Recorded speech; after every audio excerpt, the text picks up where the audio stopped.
want to touch on setting up this benchtop jointer. If you are blessed, lucky enough, whatever, you will not have to deal with any of this. I would certainly suggest fully assembling it and testing it first. If you are happy with the results, then I wouldn't play with it too much. But if you are unhappy with the results, you've got to dig into it and we've got to do the setup. So I've got in front of me the things that I think are highly suggested for using. The first is the manual. On pages 34, 35, and 36, there are diagrams of what we do not want. If we eliminate all things we do not want, what we are left with is what we want. Going to help a lot to have a straight edge, ideally 36 inches or so, as it spans across both tables diagonally. Some kind of light, either a headlamp or a flashlight, which can allow us to see easier underneath the straight edge to know whether we need to adjust some. This tool, which you may or may not get to experience, this small Allen wrench right here, and I like a level, but you can also use a measuring tape in terms of the tables being parallel with the base. I think it's just easier to level them to each other, but that's an option. And then there's a key point where we determine the infeed table relative to the cutter heads, and you can set it slightly below the cutter heads, attempt to be perfectly even, or just kind of right on the edge of above. And therefore you will either need shims if you would like to go a slightly below, either a feeler gauge or something very thin like tape. Or what I did, we can use kind of a scraping, a little noise sound and touching with the straight edge to determine. But we will get to that and you will understand what I mean. But if you want to go the under route, you're going to need something to reference how much area is underneath of them. Let's go over what we're looking for and what we're not looking for with the tables conceptually, so we know in our head ahead of time and we don't have to think about it when we're at the table. Now, what we ideally want is these two tables to be, I call it level, but equal distance from the base, level to each other, and then coplanar, meaning that they are on the same plane and not tilted in any way left or right relative to each other. Some things we do not want. We do not want this infeed table angled in any way whatsoever, up or down. We do not want the outfeed table angled in any way whatsoever, up or down. We do not want it angled relative to each other. We do not want them, if we are facing straight on, to have one like this and the other one coming across like this. They need to be directly parallel / level to each other and then directly across from each other. Now, if you have set it up and you're running some wood across, we can attempt to do a little diagnosing before we go there. If your tables are set up like so, you're going to end up noticing that you take your board in and you're getting a big cut off of the front here, but then we're kind of sloping up and you're not getting the same cut off of the rest of the board. So if you notice a heavy cut up front and then not as much in the back, it's likely that this guy is angled up too much. If your tables are angled like this, you will notice that you will get not enough cut in the front of the piece as it comes across, not enough removed on the back of the piece, but in this middle you will have kind of a hump in here as the board transitions over and down. If your table on the outfeed is angled down and the infeed is perfectly fine, you will not be getting much taken off the back of the board as it heads over because it will be lifted up. So if you are not getting material removed in the back, it's possible your outfeed table is angled down. Conversely, if your outfeed table is fine and your infeed table is angled down, you will not be getting enough on the front and you will be going up before we transition kind of over like that. Being able to read what is happening at the bottom of your board can help you get an initial diagnosis. Again, refer to pages 34, 35, and 36 for consistent visuals in person. We will now walk through the process. The first thing we are going to do is remove the red guard, obviously make sure it is unplugged entirely, and we are going to pull this fence back. At the end we will talk about setting the fence to 90, but for now we need the tables to be done first so we have a surface to reference that off of.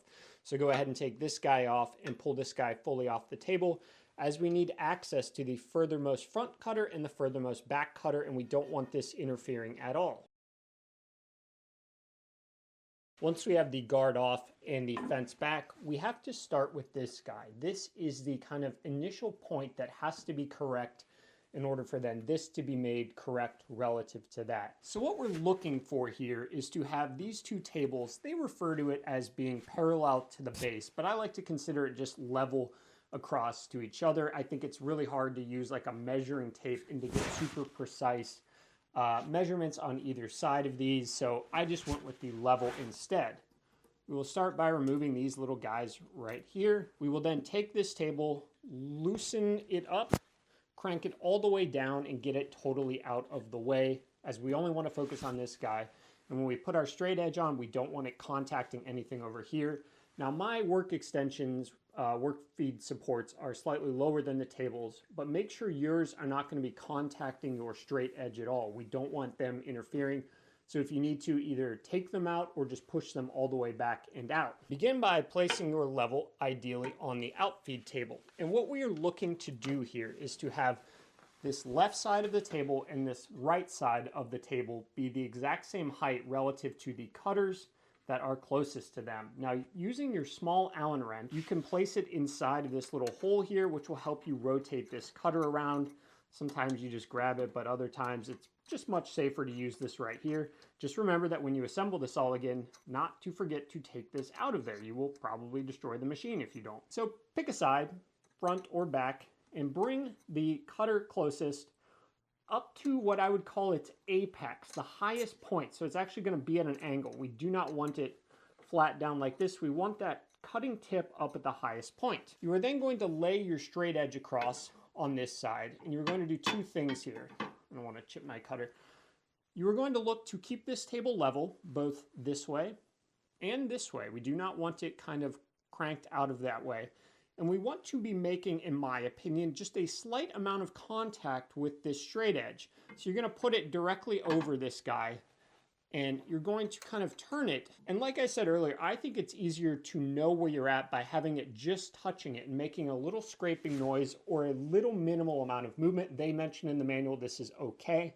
You can attempt to set it perfectly correct or slightly low, but then you need shims to try to figure out whether they are equal. I just think it's easier to be able to listen for the cutter kind of scraping it. What we do not want is it picking up this level and moving it. Each time we test, we're going to rotate this a little bit to see if we can get some scraping and at most minor movement. We do not want it being picked up and moved back and forth.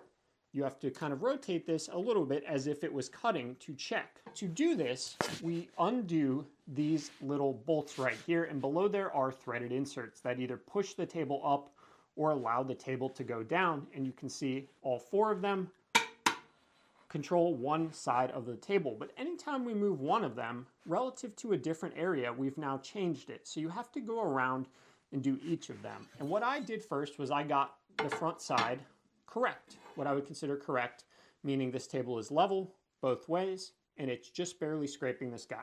Okay, cool.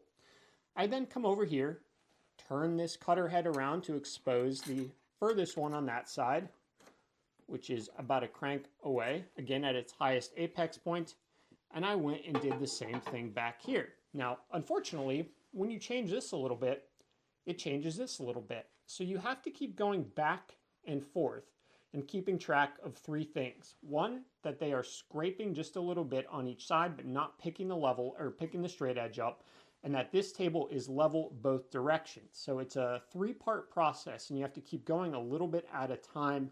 Once you have it such that when you look at your level and this table looks good, both that way and that way, you also have an equal amount of scraping, I'll call it, or at minimal movement but no lifting, or an equal amount of shim that can get under there. We only want like a couple thou, maybe even just a thousandth or two. We don't want it to be a lot under, or else we will run in to this table because the material will not be removed enough, which is why I went slightly scraping. I think it's just easier that way. Now, one of the other unfortunate things is that every time you adjust the threaded insert, you need to screw down at least one of these to, if you go down, pull the table down to it. Make sure also that if you're meeting any resistance as you're trying to go up, you may need to loosen these a little more as you may have run into them. So keep check of that. If it feels like it can't go up, make sure whichever one you're working on are actually loose enough. And you just keep going back and forth until we've got level that way, an equal amount of touching, scraping distance on the straight edge back and forth.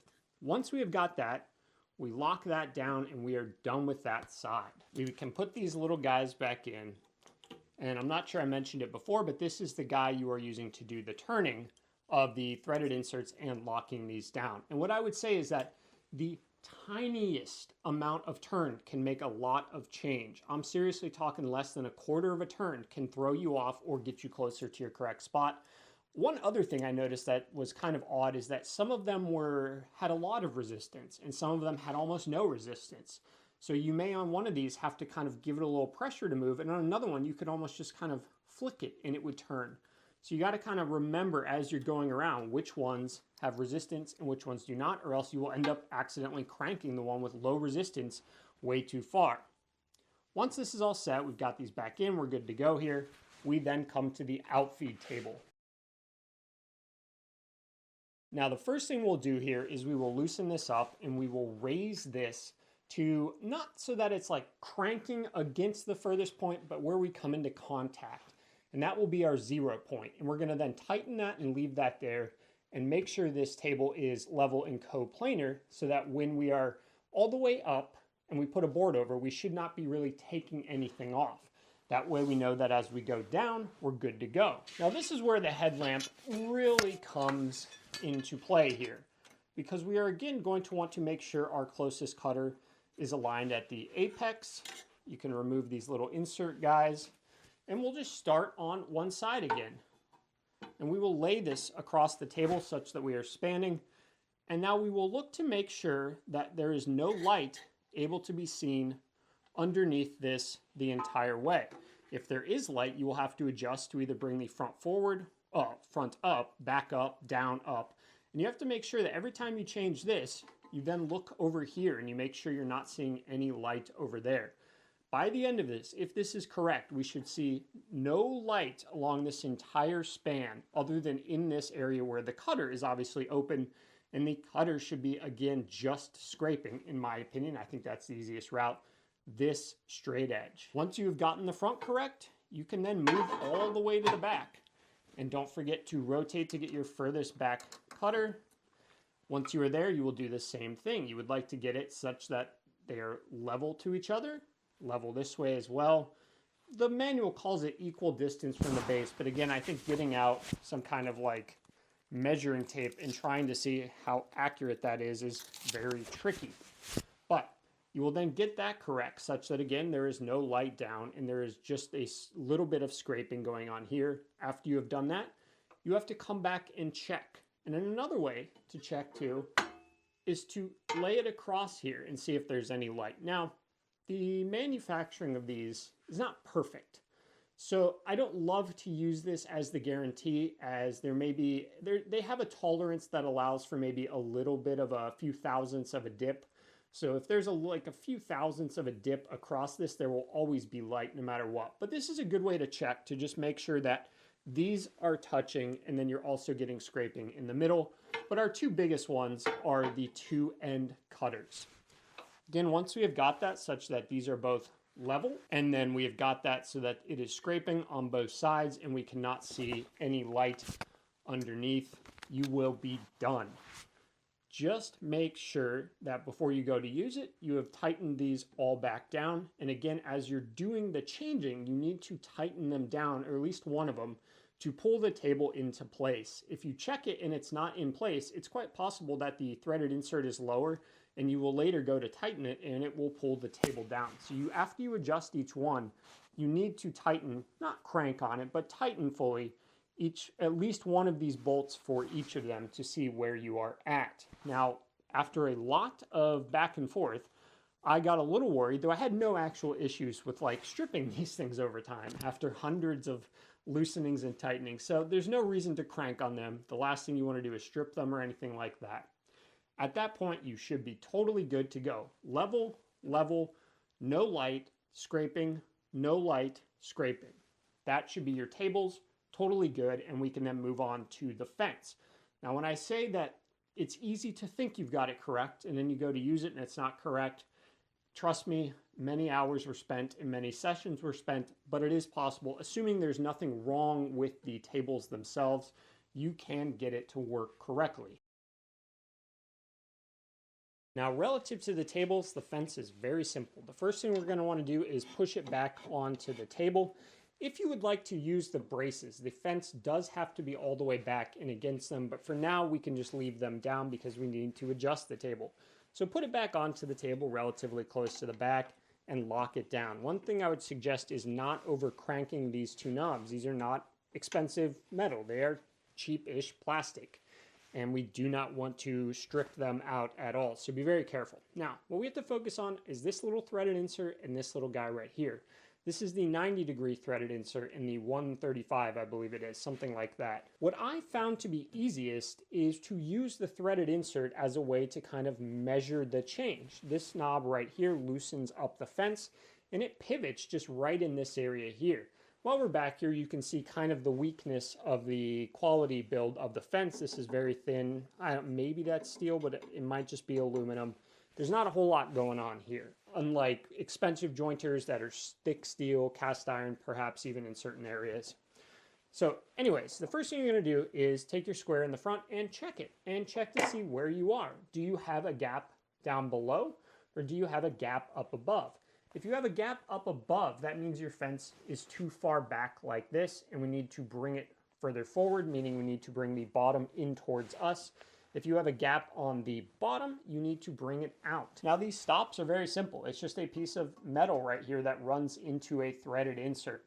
So if you have a gap at the top and you need to bring your fence back up like so, you are going to need to loosen this guy right here. The further down it is, the further it stops the fence from coming back and up. Conversely, if you have a gap below, we're gonna unlock the fence and we're gonna just gently turn this a little bit, come back, check it, lock it again, and proceed that way. I find it easiest just to use the threaded insert as a little bit of a kind of measurement. We turn it a little bit, we lock the fence back in, we check, and that way we're not kind of just trying to get it and then putting the threaded insert to meet it later.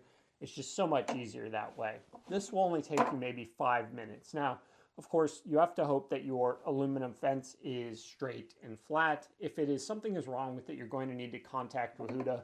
If you have gone mindlessly forever and you just cannot get these two to match where one seems correct and the other doesn't, I would suggest taking this fence off, getting your straight edge out, getting your combo square out, and just checking to make sure that it is flat and it is straight across and that one side isn't kind of bowed or something like that. If it is bowed, you're going to have to contact them for a warranty replacement.